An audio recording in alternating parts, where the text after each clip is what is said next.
French landscape designer, Louis Benech.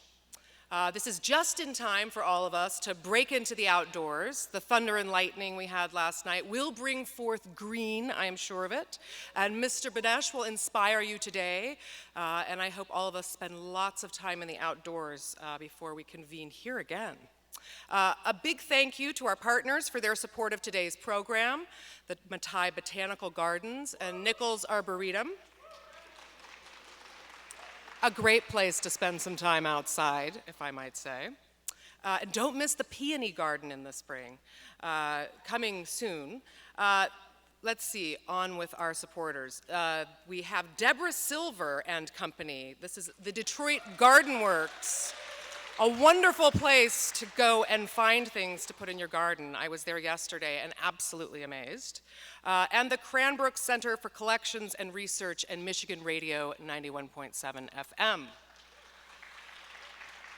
I hope for students among us and for all of our regular fan base who are out there every week who have stuck with us through the season, thick and thin, that you have been stimulated in some manner under our wavelengths theme, or that some kernel of meaning has been transmitted and received from this stage so that we are all perhaps a little more aware of the variety of ways to perceive and engage the world around us.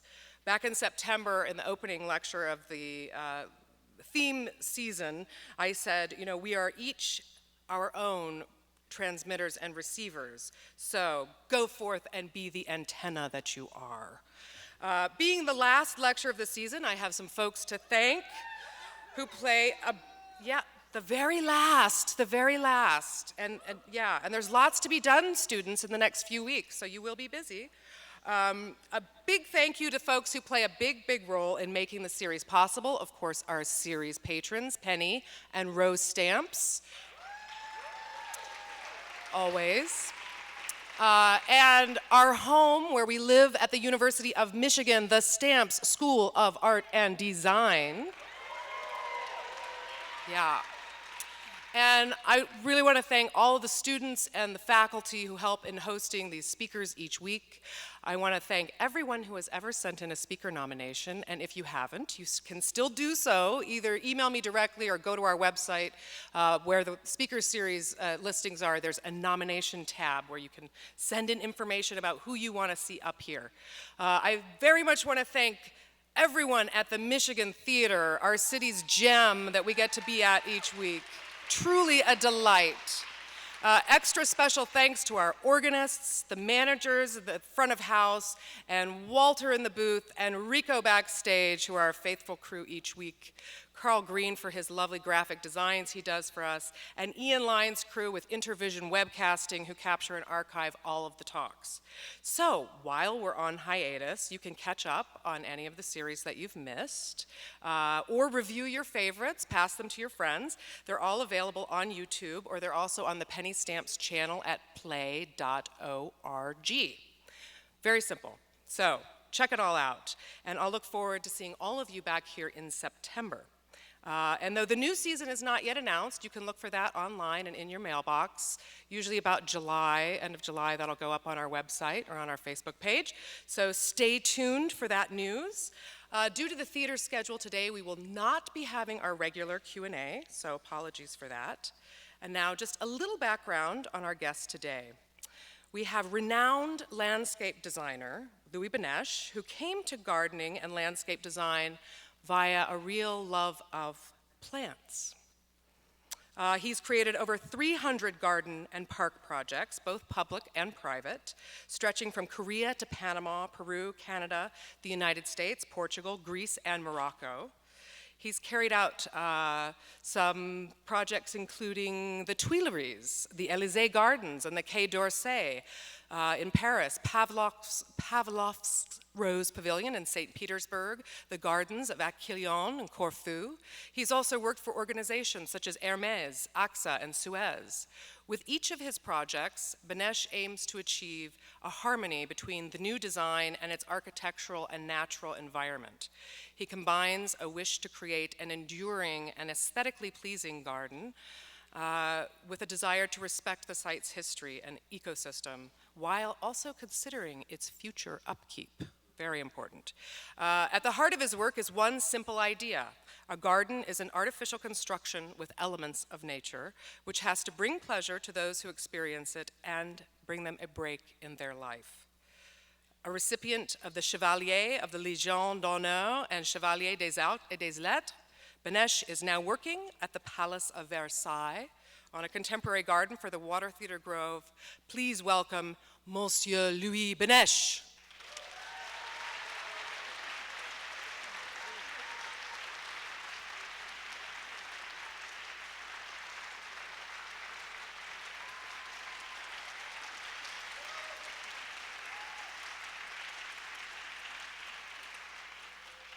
Thank you very much, and good evening, everybody. So, I'm going to show you a few pictures. I'm a gardener, and I'm starting by a mix. My mind is rather, is a bit messy, but I choose a few places, ordinary places, and then a few places where some stories were written. And then I'm ending by the chance of my life, which is the fact of having been able to work on the Tuileries Garden, which is an important place, designed by André Le Nôtre.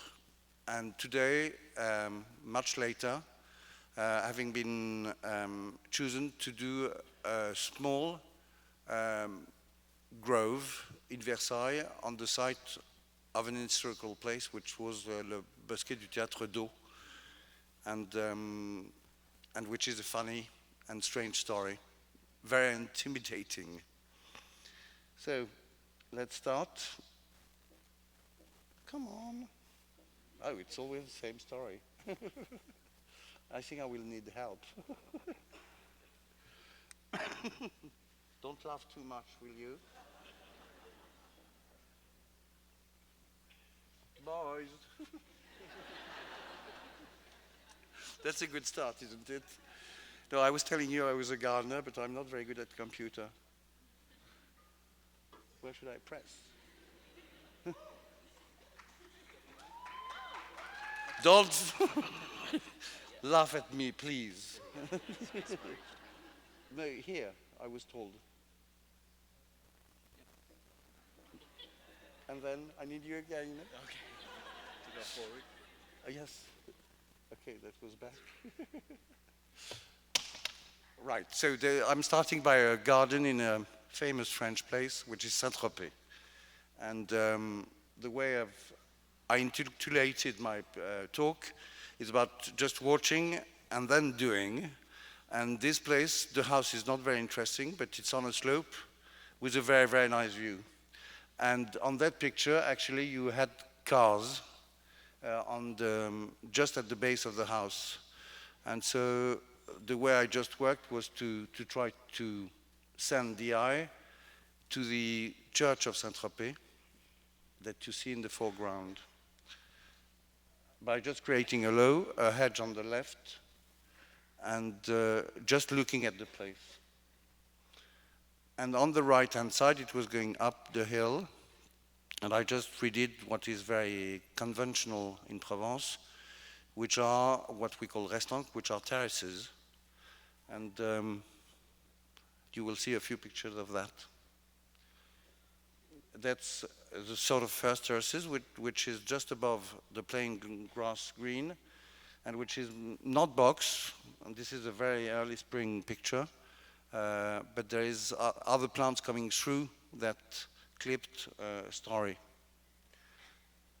This is the same thing with more Mediterranean plant on the top of the bank.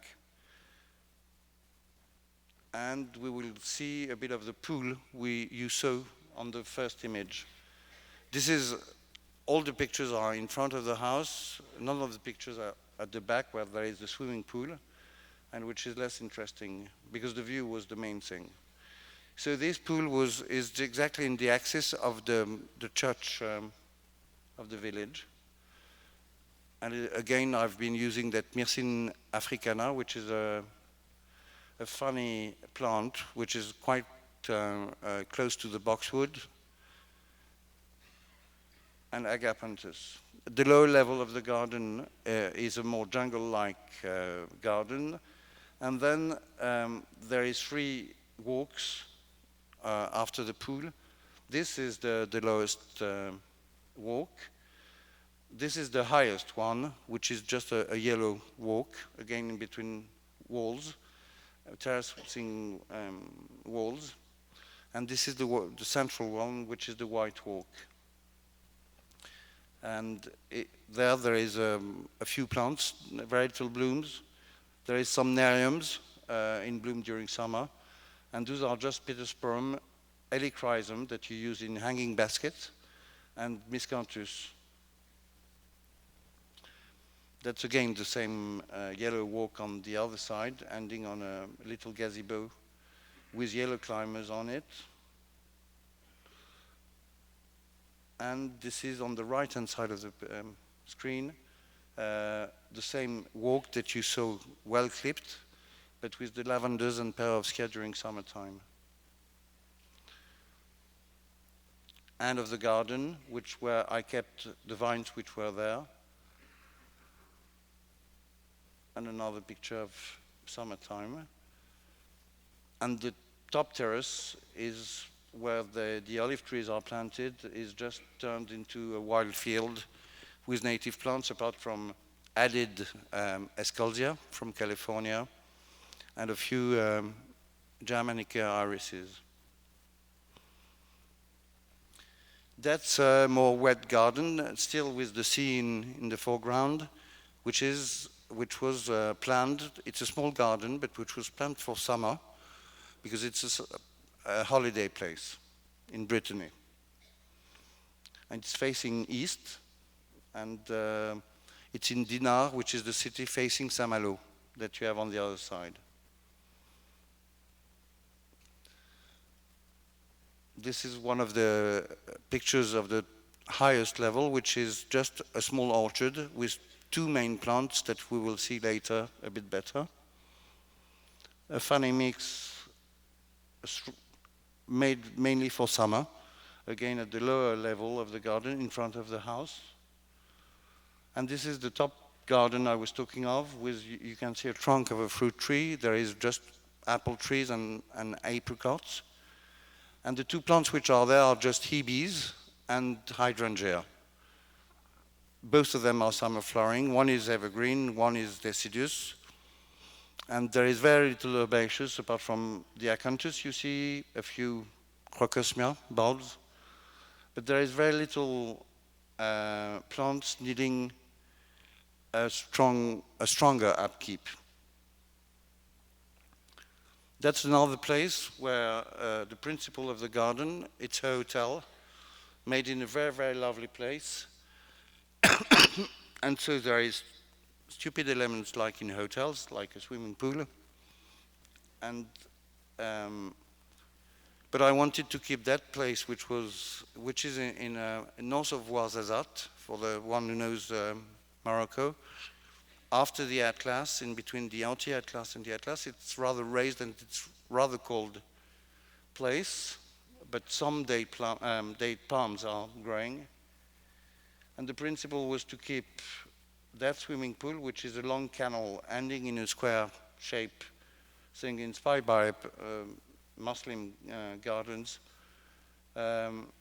private and not connected to the rest of the garden, which has been treated in a very simple way, agriculturally, and still watered as it was when I found the place.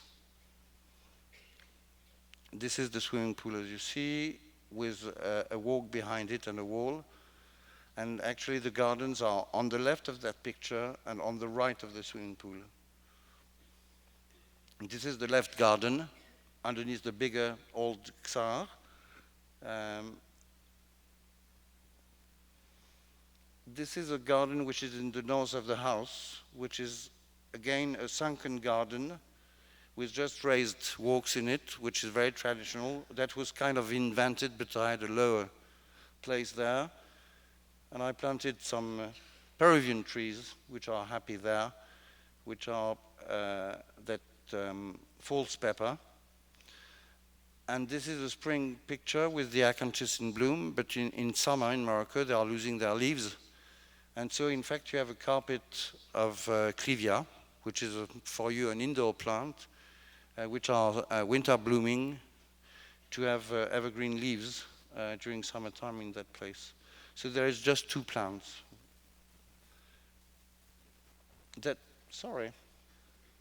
That's one of the walk of the garden, which is mainly composed with grayish and bluer leaves, with things that you can see in greenhouses, mainly here, like agaves and nice, a rather tough yucca called rostrata, which is very blue leaf.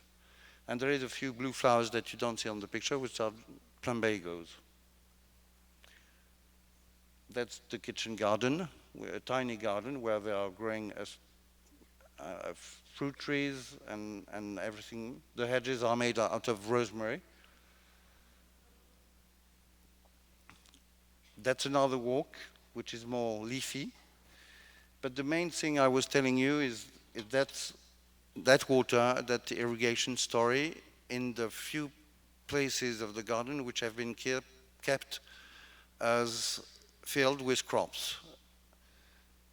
And there is, I can't remember the English name of it, but the grass which is to feed animals, which is not a grass, which is a kind of trefoil, and some corn, wheat fields. So I kept the initial irrigation system. We transformed it a bit to waterproof it because it was just little canals dug in the soil. But my feeling was not to touch too much to the feeling I had arriving, and also because the gardeners there, keeping the garden, I didn't want to change the habit. And so they are still doing things as they've been always doing them. From the swimming pool area, I planted plenty of pennisetum and grasses as a border to hide the agricultural part, but to be connected visually. Because, as you know, we are sowing the wheat and we are cropping it. So there is very nice time and there is worse time. But there is, and you see it from the top of the house, what is the feeling. So you have the pennisetum, which are just before the fields of corn. That's another, a few pictures with little commentary, but I kept the space open. It's a dry place. The principle of the garden is that I'm just watering around the house, but these pictures and the 2 coming pictures are on a huge flat field where there were a vineyard before the house was built. And I felt that the fact of having a land quite empty should be kept empty. But the owner, I mean, she was terrified of bees, and so she asked me not to keep the vine. And so that was transformed into just a field of native grass, which is called Oryzopsis miliacea, and with a mix of things to add a few blooms with that American plant, which is very easy, and set seeds itself, which is the gaora. And I'm going to show you a few other details of planting, but using, again, dry-proof plants like at the base of the picture, you have caper bush, and then teucriums, various types of teucriums. That's the other way around, looking at the house, but the field is, there's just a band which is more cultivated with sort of artificially kept lavenders, and a non-native grass, which is Tipa tenuifolia, which is a Mexican grass. And then we will go through the garden with less commentary, but the main field is Oryzopsis miliacea. The secondary fields I've been using another native grass by just collecting the seeds, because it's not in the trade, and sowing them. And this is Iparenia hirta, which is quite close to one of your native grass. And again, close to the house, it's more sophisticated planting. Yes, I'm going on. I replanted a bit of wine, of grapes, in some areas far away from the house. Masked some group of cypresses where I didn't want to see houses in the surrounding. And that's the other way around picture, replanting a few patches of a vineyard like it was initially. The road was added to go to a new harbor. And this is a picture from the inside of the house, which is one of the small gardens attached to the house, which I'm calling the fresh garden, which is very shady. And even there with hydrangea, and we are watering it. This is a walk perpendicular to the view you had. You can see and guess the window on the left. The tree there is a Melia des Aracs. And going back to the driest areas,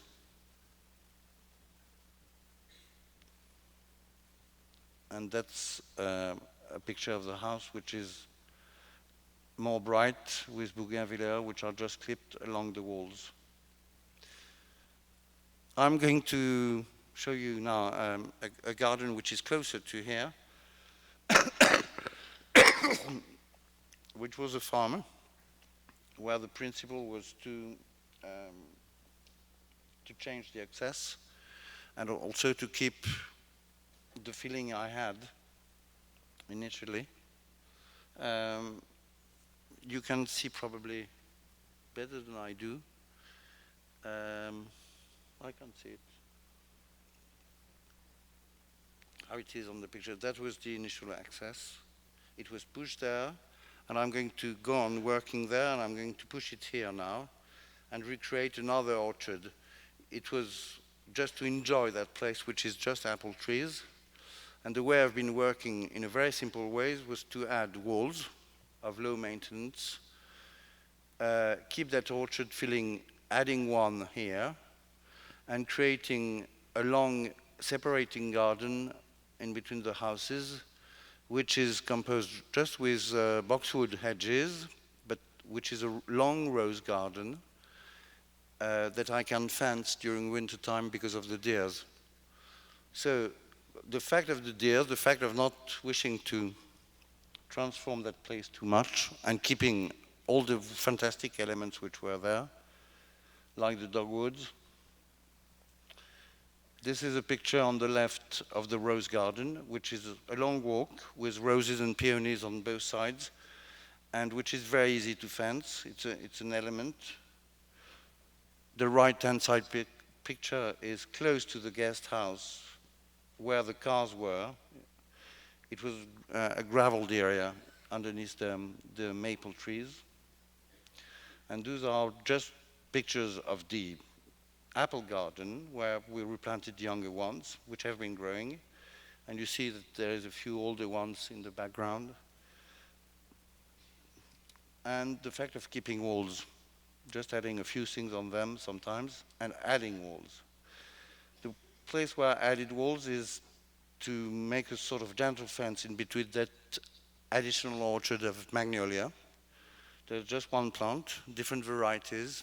It's simple, easy to maintain, and the effect is short, but it's really sort of a joy in the spring. Did I? I can't get the picture. Oh yes, I didn't realize that that picture was there with the wall, and the picture, the swimming pool is just on where the picture is taken from.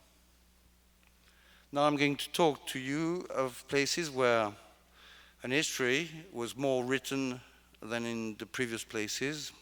In Greece, the place where I work were empty or with an agricultural previous background. Those were already gardens before I came into them.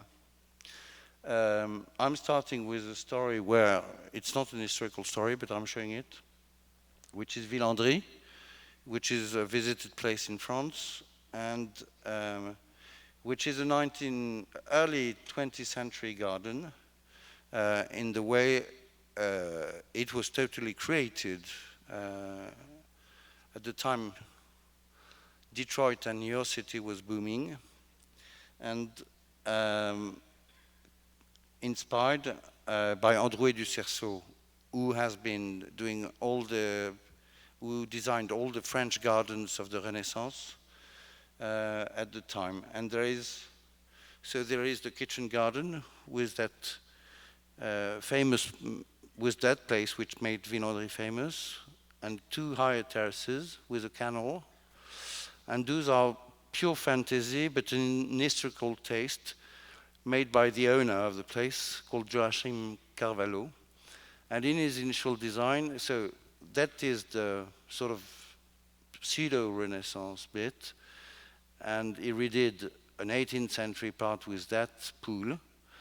And on the higher terrace, he planned 3 star shape and a fantasy garden, which was a field when I started to work there, with a donkey.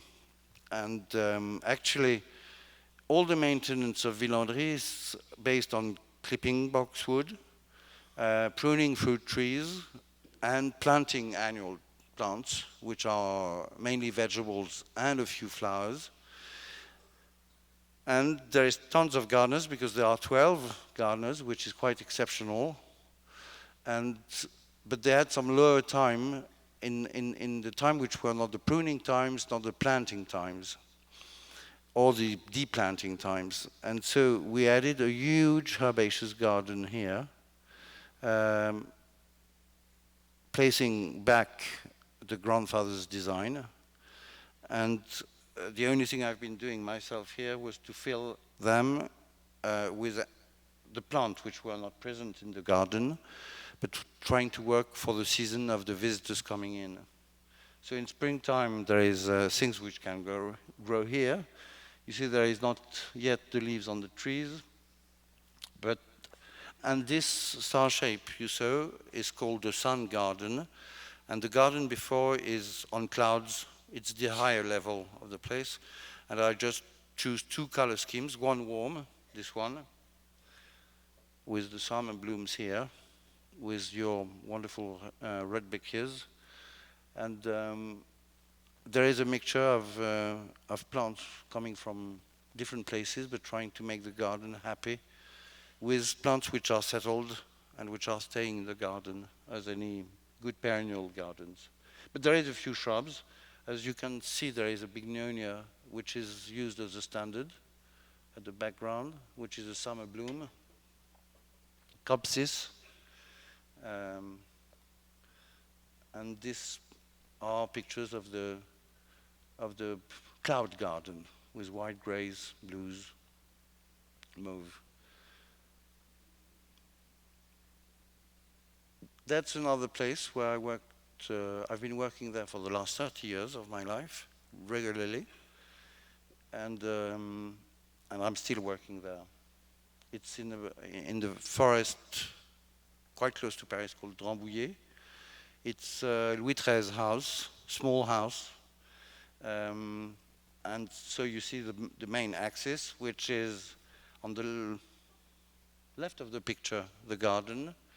On the right-hand side is the forest, but there is a long drive where Richard Serra has been doing a wonderful sculpture. And there is very good sculptures in that garden, but I don't have any pictures of them, sadly for you. But I'm showing those pictures to other people, and I'm not showing this is that proper house. And the owner is not keen on showing what he has, which is not very generous. But it's okay for the garden. So that's one of the work which I did with a mixture of bronzy, reddish, and grayish color because of the cedar which was there. And it's a high maintenance garden because there is plenty of edges which are clipped. And there is, I don't have the right pictures of one of the garden, which is a rose garden. And there is an association of clipped yew and Carpinus hornbeam. That's the farm garden, where I kept the space empty in the centrality that you don't see. And there is two walks, I would say, on both sides of the commun. One which is, because the son of the owner are living there. Those are a few pictures. One is based with a yellow-based leaf garden, and the other walk is a winter flowering garden. That's another part of the garden, based on plenty of things which are happy here. Maples, Cornus alba that you don't see, and tons of hydrangea and abel. And this end of the garden you were seeing with the hydrangea are just clipped into two little rooms which are based on white and mainly shrubs, very little flowers. That's the hedge, which is Cornus mass, but the variegated shape. There is some in the city which are in bloom now. So those hedges are blooming now, and then they take their leaf, which is white. There is cubes of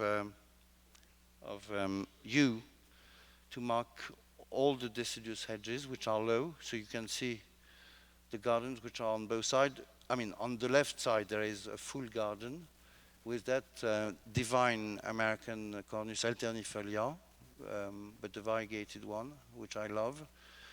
And there is a few roses which are not in bloom yet. You have a wisteria standard at the back of the picture, but mainly shrubs again.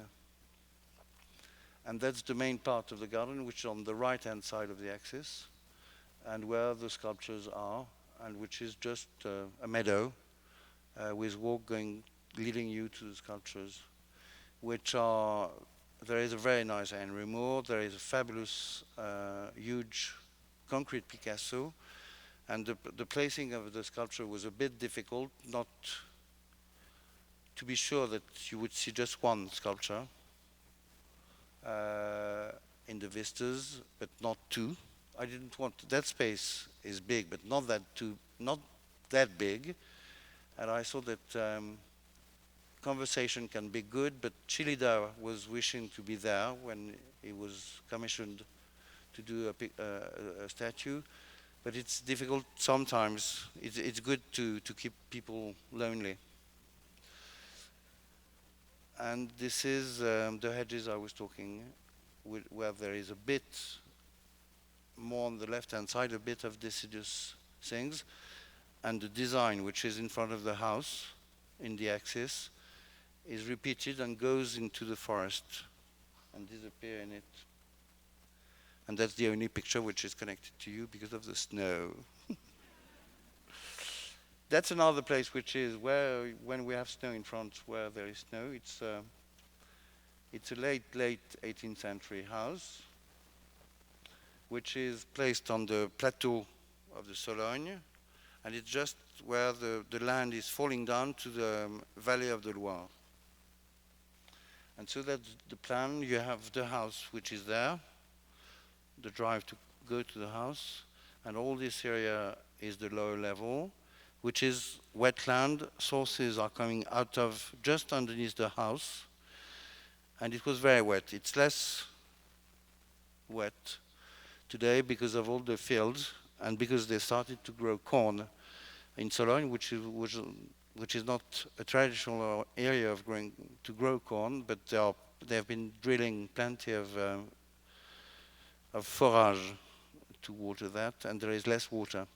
And the work I did was very simple, but the water was in a rather poor state when I arrived. It was heavily polluted because of the use of nitrates around, and I wanted to find a clearer water and find back some circulation. I observed on the plan of the place, which I'm not going to show you, but I had some historical plans showing that every water, that's a lake where they are shooting. There is one place called a rondeau in France and another one in the forest, which was when the farm, the medieval farm which was there before the castle, where they were protecting animals during the night, taking off the bridge and avoiding the wolves. This is one of the islands I'm talking about. And when I found the place, it was full of trees which have been growing by non-maintenance, and this axis, which is the west axis, is ending, maybe you see it better, but there is a darker spot, which is the Cathedral of Orléans at the end of it. This is the main axis, ending on nothing, and there is 3 pools. This oval pool on first stage, lower level to the house. There is a grotto here underneath with a spring leading the water, falling down into a round pool that we don't see, and the third round pool, which is the major one in the flat area. And that canal was existing, but this one was not. And what I did was to redo that canal and to lead that canal, which is starting on the left of the picture, and being connected to the water which is there, that you see underneath the trees, and placing a funny element introduced by the type of drawing I could guess on the plan, but matching to the east drive and walk. And this funny picture seems to be quite virtual, but it's because there is ice actually on that picture, and it makes the water not reflected. You will see a few pictures with reflection.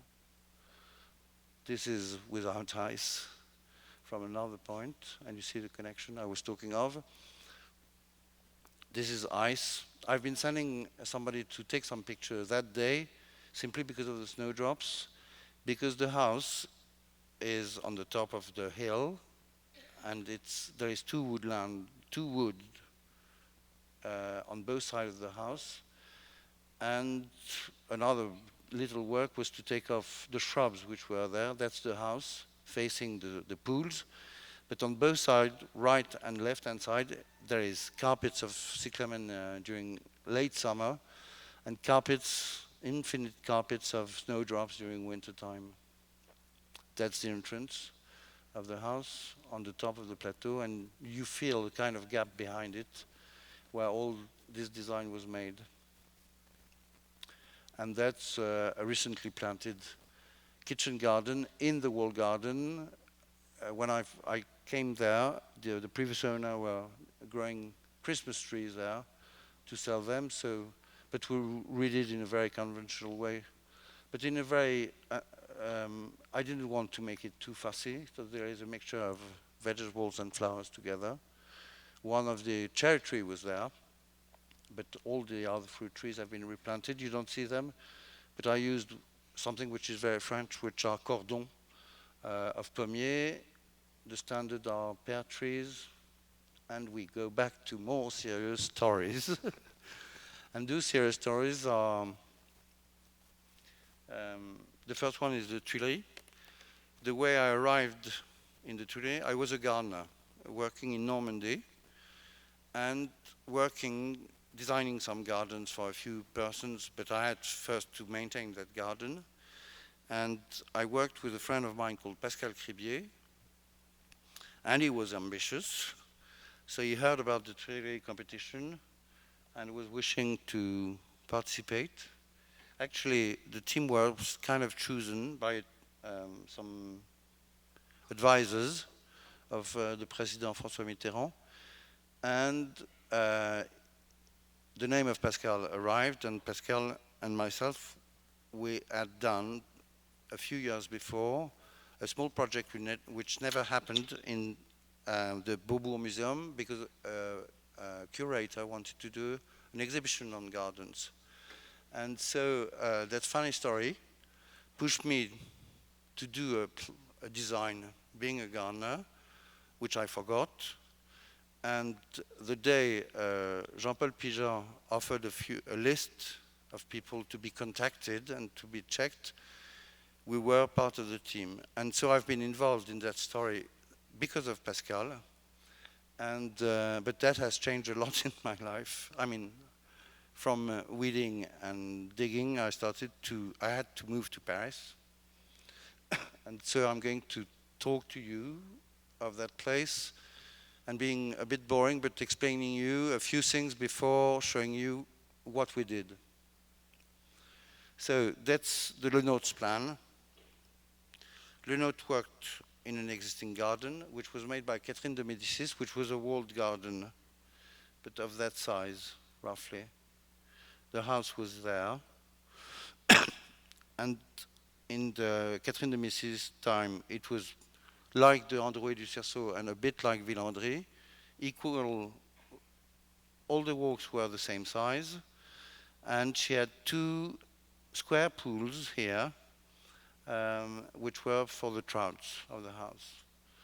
So when Lenôtre started to work for Louis XIV there, he asked the king to buy more land on the west of the garden, transformed the wall into terraces to be able to enjoy the water of the river when the river was fun, and to hide from the river when in summer times the Seine was just a dirty, stinking river, and made that axis bigger and has been transforming the pool, the square pool, into round pools, but roughly the same size, added a bigger round pool in the main axis, and even a bigger one there, which is an octagon.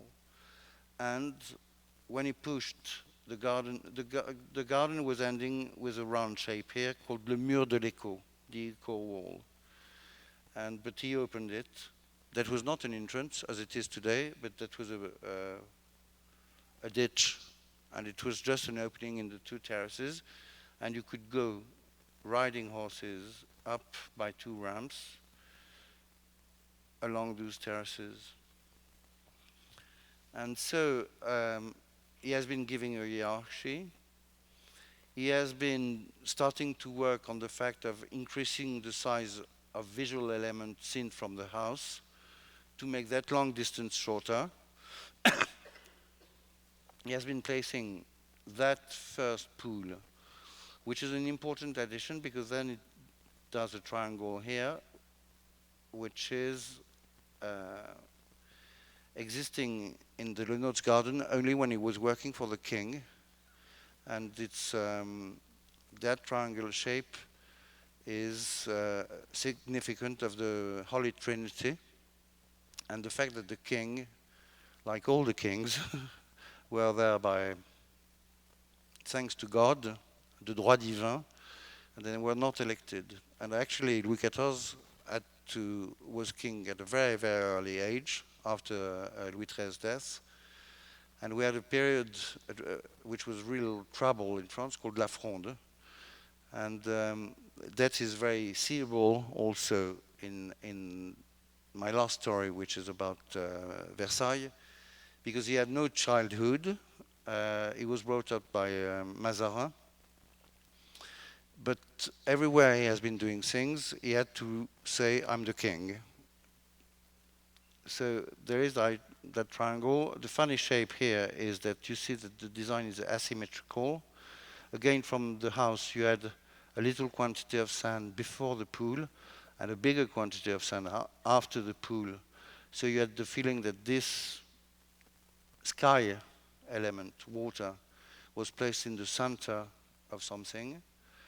And also it creates a real perspective trouble. And that's how Lenôtre has been a true genius.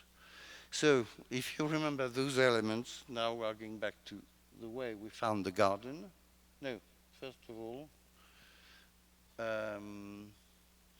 and what was important too is that the house was, the living rooms of the house were at the first floor, and so everything was seen from a bit higher than the way we found the garden. So one of the first things we tried to do in the work was to recreate a proper terrace, to see that space, which was in the Lenôtre's time treated only with broderie, but so one type of writing.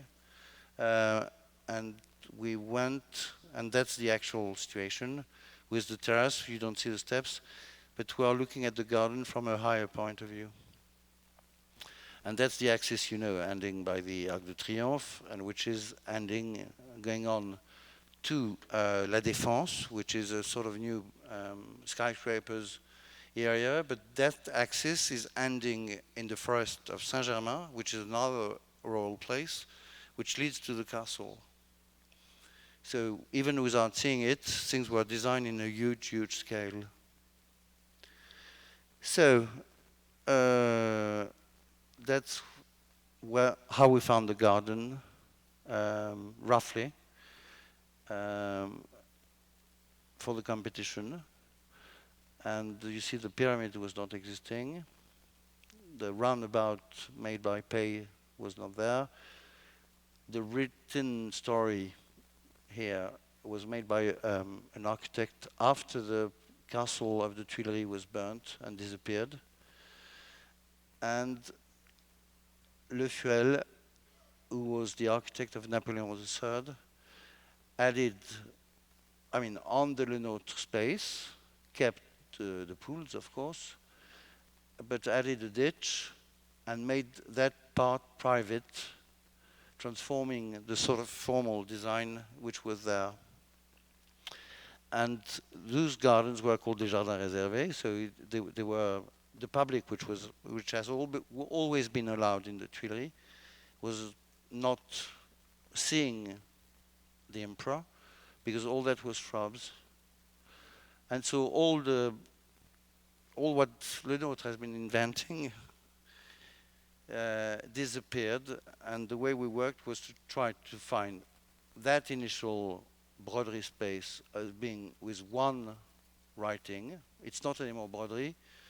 Those broderie means kilometers or miles of clipped boxwood, and it's just impossible to redo. And also we didn't want to redo what was there historically. The house, the Tuileries, is not there anymore. Tuileries was built by Catherine de Médicis, as I was telling you, and it had received a succession of various architectural acts, but there were no way, and you see from the garden a lot of the Gare d'Orsay, which is a huge building. The two pavilions, Pavillon Marsan and Pavillon Flore, are still there, but it's not the Levaux architecture. They have been recovered by Le Fuel again, who transformed them in huge buildings. And so this garden, which is 5 hectares, meaning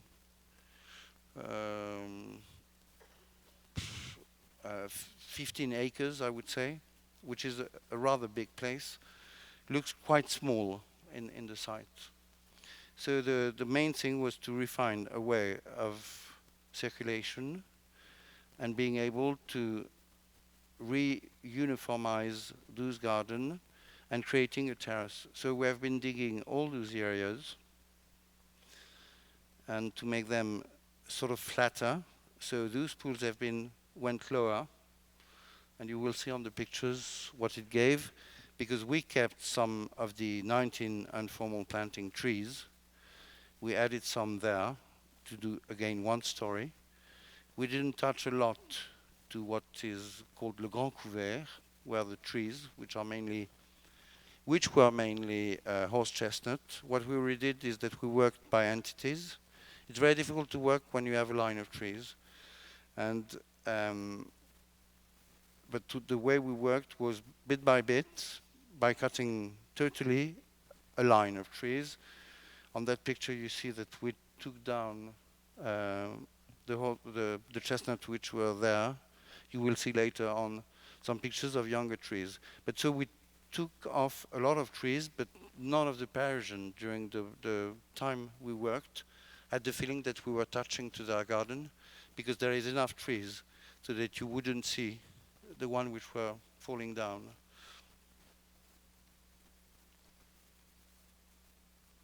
And this is just after the work. It's a picture which was taken long ago with the old trees planted by Napoleon III, by Le Fuel. The transformation of the design, we reinvented that design by connecting those by creating those new walks, but connected to the Grand Couvert, by designing a space which was asymmetrical seen from the terrace, with a shorter amount of sand, with more sand at the top, and just retaking actually the initial Lenoir's design, but which was in that axis, which was the crossing. I don't know if you remember the plan which I started to show you, but there were some crosses there. So the work were going this way. And why were they good? And this is, yes, the new axis. Mitterrand didn't want us to do that, because exactly here was a sculpture that you will see later, but which was placed by the Third Republic after the emperor left. And so he saw that it was a symbolical act of importance, and that we shouldn't take off La Statue de Valdec-Rousseau in that garden. So everything was a bit of a fight once we have been named. And since we took off all the shrubs, we didn't touch to the ditch, but the ditch is in the ground, so it doesn't. You understand the type of work Lenoir did, which is, you see that pool is the same size as that one, while this one is twice bigger. And that was, everything was to cheat, thanks to perspective effect, on the quality and the size of the space. Those are a few pictures which are not very interesting in itself, apart from the fact of having some of the old trees which are very raised today, but still alive. And at the end, along the terrasse du bord de l'eau, which is the western terrace of the garden, you see that the line of the land is sloping, but we made it flat to be able to create the terrace, which is today covering a tunnel, and which has, of course, the non-quality of a tunnel. And the other picture, no, the following picture, sorry, is also the type of work we did, which is very visual, but we raised all the lawn with a metal bit, which is making the maintenance easier.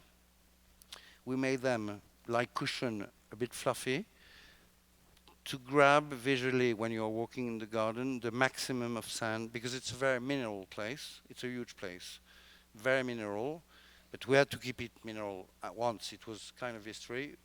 We reduced that major axis, but there is tons of people walking from the museum to the Champs-Élysées every day, and especially in the nice season.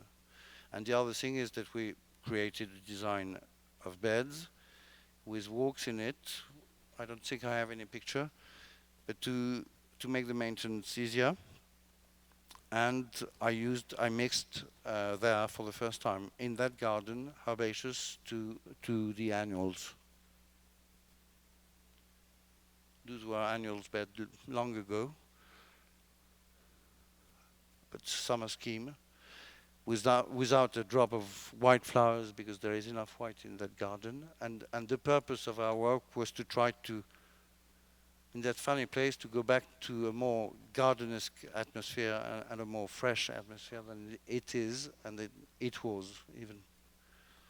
This is the young trees we planted, and this is from the terrace of Le Jeu de Paume, where we placed the statue de Valdec-Rousseau. That is the bloody statue Mitterrand didn't want to move.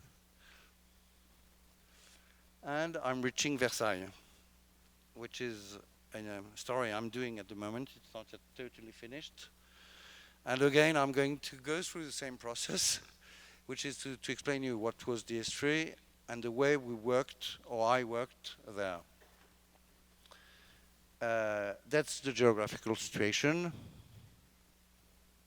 The castle here, with that hollow here, which is La Cour de Marbre, where there is still the old castle built by Louis XIII, father of Louis XIV, which is in brick and stone, while all Versailles is stone work.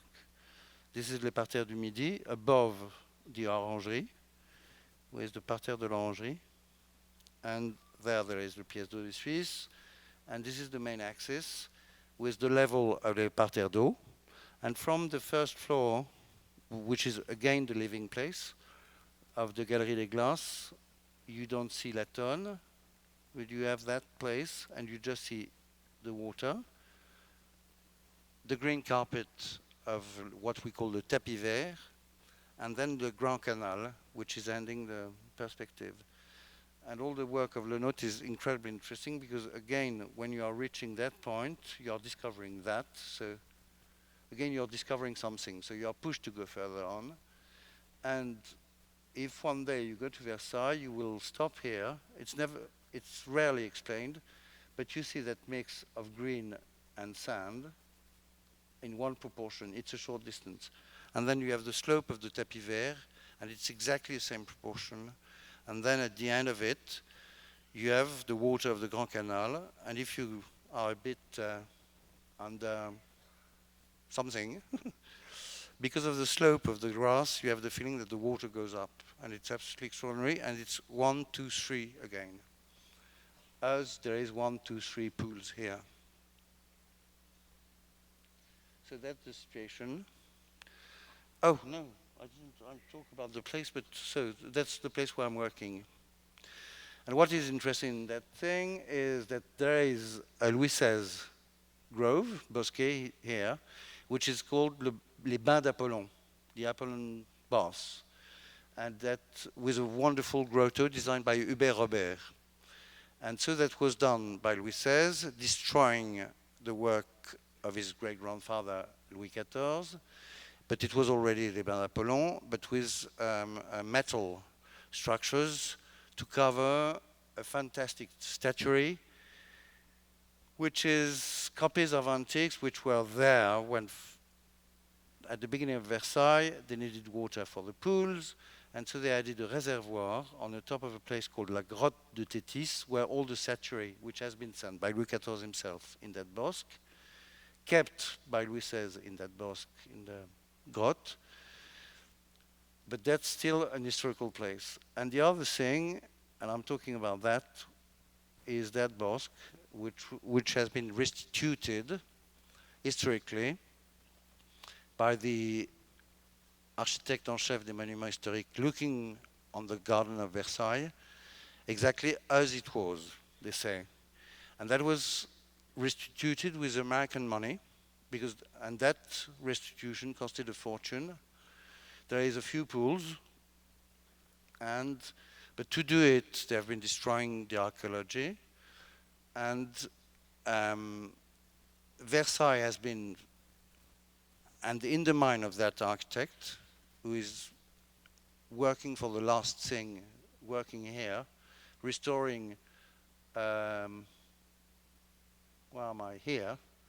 There is a pool, which is called le Bassin des Enfants Dorés, that he is restoring. And the way he restores is he has been taking off all the archaeological bits and is redoing a swimming pool. That place, most of the pools in Versailles were made with clay and stone. And this pool was a very small pool, and it was made out of brick to do the structure and covered with lead. Today you are not supposed to use lead, and it's a difficult story for him, but he's redoing a pool in a way which is modern, and he has been restoring or restituting all that garden with a lot of money, but with contemporary techniques. And myself, when you are trying to be historical, I think that you should be more Taliban than he is, and you should be. No, but you have to be precise, otherwise you're just doing a false thing. And myself, I'm just in between that rather recently restored garden and that grove too called Les Bains d'Apollon, and that's a bigger place, which is roughly, let's say 6 acres size. I hope you're not too sleepy. And that's the plan I produced. I was terrified. There is a joy when you are in a competition. I was terrified because of the shape I had given to the Bosque. So I made it a bit confusing, not to be read, but I mean, and you're not going to stay too long on that image, which is cloudy. That's the historical pool, which is still there, of Le Bassin des Enfants Dorés, made by Mansart after Le Nôtre death. They were not very good friends, both of them, to my eyes. And this is a picture taken after the tempest, the storm of '99, with still the design made by Louis XVI on the Bosquet du Théâtre d'Eau. The only historical place which stays with a stone pool is that Bassin des Enfants Dorés. The north is somewhere here. The south is there where there is les Bains d'Apollon. This is le Bassin de Cérès. And there is a pavilion here, and the castle is somewhere on your right. So it's not exactly like that I found it, because the tempest was 15 years ago. But this is the way I found the place. Those pictures are, it's empty. This is because we just did some archaeological survey. This is one of the pedestal without any statue, and there is a few trees there.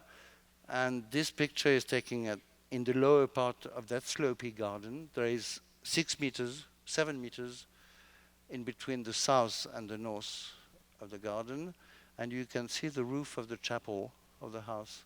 But those trees, which have been replanted 10 years ago after the storm, are still growing, and so in a few years, I would say in a few months, you will not see that, and you would be in a place where you don't know where you are, not necessarily in Versailles. So the competition was a terrifying story for me, very intimidating, and when I'm saying it, it's because I said to myself, working in Versailles is, in a free way, is going to be difficult to oppose your ideas to people who love history. And so the first thing was we found this is just a bit of it, the picture is not clear, but this is the foundation of La Nappe, and La Nappe was the fountain which was sharing the inner space in between the stage where I am and the room where you are, because it was a theater. And this is other picture in the north part of the garden, where you see the Pierret, which is actually a sort of built canal out of stone to lead the water out of the fountain and to go back to the park, because all the water of the Grand Canal is coming from gravity, from the sky, and from the fountains too. So the water of the fountains was sent back to the Grand Canal that way. And the placing, and we found a kind of cup, which was the way to collect the water. And so, thanks to a few elements like that, we had very little. I replaced the initial plan that you will see in 2 minutes. That was visually what it was like. Don't laugh. It was like that. With beautiful ladies and with 3 cascades going up. That's the higher point of the garden, of that little grove. What you don't see is that there were godchildren of the fountain here, there, and there. 3 godchildren. 4 groups of fountains there that you don't see, but which were children playing. The stage and the room. And in between the room, that element, where you saw the foundation of it, the picture was taken in that part of it. And there is 9 jets, so 1, 2, 3 again, 9 little jets. And pictures I don't have, I should have taken it with me, but the closing of the room, which was 18 jets of fountains straight into a clipped charmille. And that's the funny plan. This is not Le Nôtre's plan. I mean, this is the Le Nôtre design, but it's a plan which was made later because that pool was added. And so again, 1, 2, 3, 18 fountains here, 9 jets, and that funny shape.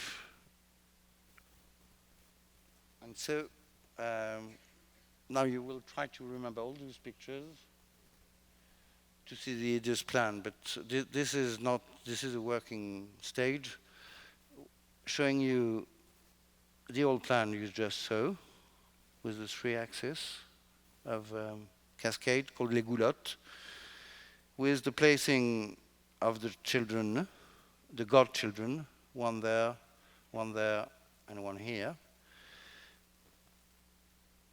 The 18 fountains, and why am I talking of that?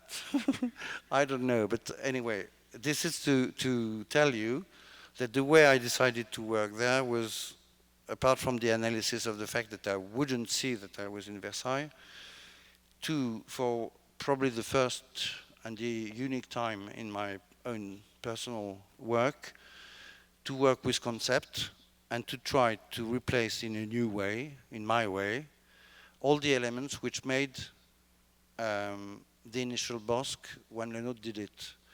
When he did it, Le Nôtre received some orders and he was executing them like a good servant.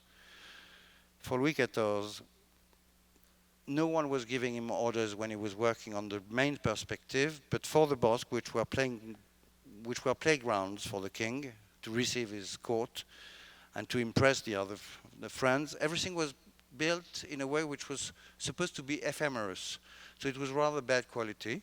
That's why most of them are destroyed. And so he was receiving orders. And the way he was working there was with his friends. He was, main perspective, he was working alone in that elements. He worked with Lebrun, who designed the godchildren. Le Poultre has been the designer of the fountains of des Enfants Jouants. And Louis XIV asked him to place childhood in that Bosque. So the childhood, Louis XIV asked Le Nôtre, was placed in the fountains. So when I decided to apply to the competition, and when I knew that I was going to be kept, that I was belonging to the team selected, I called Versailles and I said to them, would you accept that in my team, which I haven't said before, I could have a plasticien or an artiste? And they said yes, and then that was not written, that was just conversation. And then I said to myself, but how will I do? We have a very special way of, very administrative markets for those sort of things, and it's crazy to go with an artist, with an expensive person, and I should go, because I had a budget for that. And I called back Versailles and asked them, how will I work with the artist if I choose one? Will he be under my team or is it going to be separate? And they said to me separate. So we are co-traitant and he's not my under-treatant. And so they accepted the idea. And then I said it's Jean-Michel Otoniel. And so when Jean-Jacques Ayagon, who had that idea of doing something new in a place which was empty, fighting against all the conservative people in France, but he had a few good points, which was that there is no historical statue left, everything has been destroyed, and also another point that's working in a free way today without being precisely historical is cheaper. So my way of working there was to add some people, to play some childhood, and I choose Jean-Michel Otoniel because he's an artist who is very good at doing things which are understandable for every eye, every age. And I tried to find some three stories. And so I took that element which was added to the initial Bosque by repeating it. So you don't see it when you enter the Bosque because there is a hedge, but it's there. There is 1, 2, 3, because I did create an island, which when I started to work, I understood that on the leveling, I could have the water around something, and the island came to me because 2 trees, for the little trees you saw on the place, were in that axis. Those trees are children of the, grandchildren of the trees which have been planted by Le Nôtre. And Le Nôtre has always been keeping a few trees in the way, when he was doing something, he was keeping things. So again, trying to work as he did, I kept those. And they are on an island which is round, but that you see as an oval. So I have my 1, 2, 3, and then everything is into 1, 2, 3. I have 90 live oaks. I mean, all my plants are in the number of 3, and the composition is, it's not to be said, but it's there. I kept some trees like he did. As you saw, there is some perspective effect with the 3 fountains, and so I wanted to play on optical tricks. This funny shape, you will see later, is giving me, again, you have on the plan a size of water there and a size of water there, and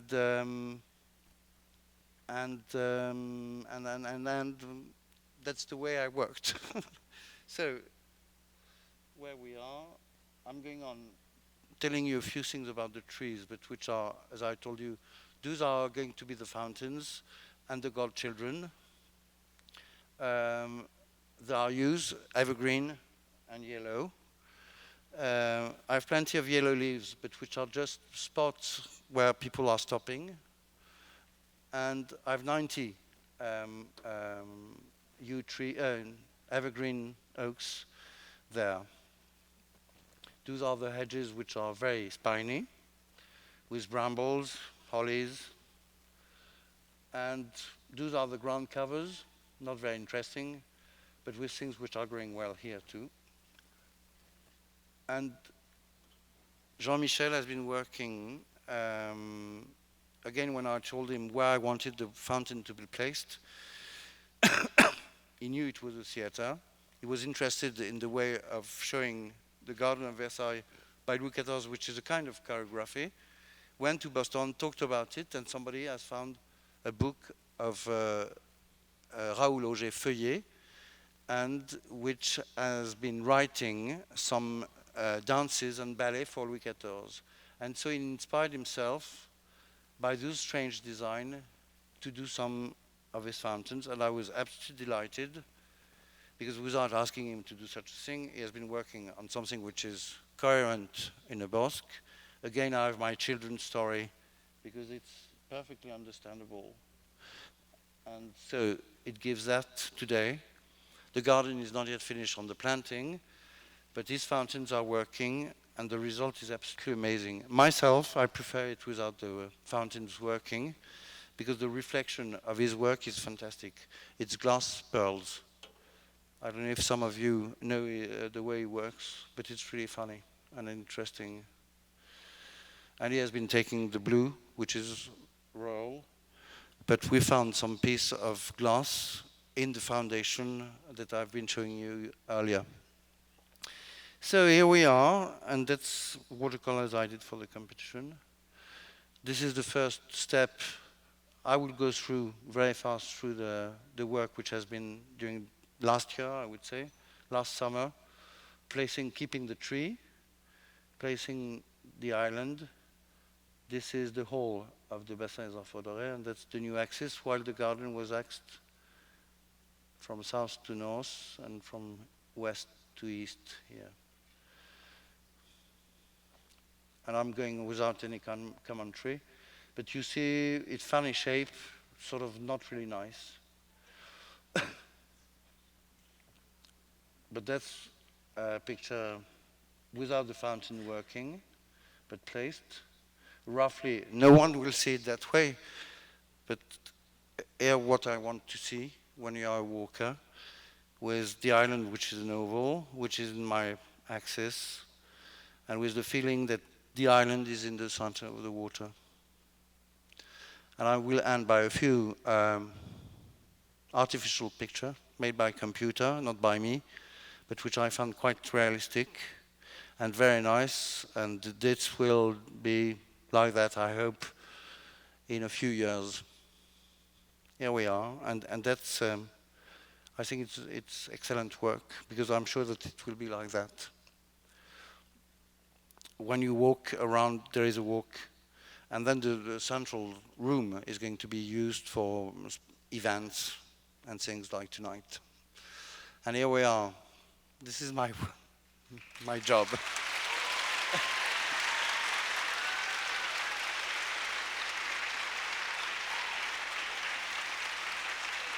Thank you very much.